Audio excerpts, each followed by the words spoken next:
Updating the mini dust shoe. I just finished putting the bristles. I got the broom from the dollar store. I had to finish in black. They didn't have no more gray brooms. And to mount this to the CNC, I added a pin.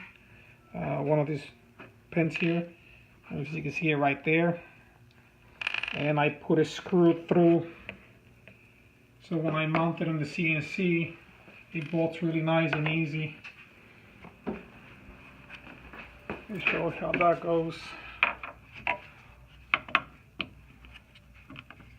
So I simply just bolt it here. It's really simple to put in. And that pin that I put holds it in place.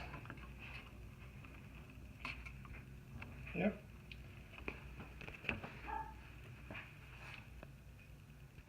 And there you have it. I'll be putting on the description the link to the CRB file for this mini dust shoe, and the link to the store where I purchased this material to make the mini dust shoe.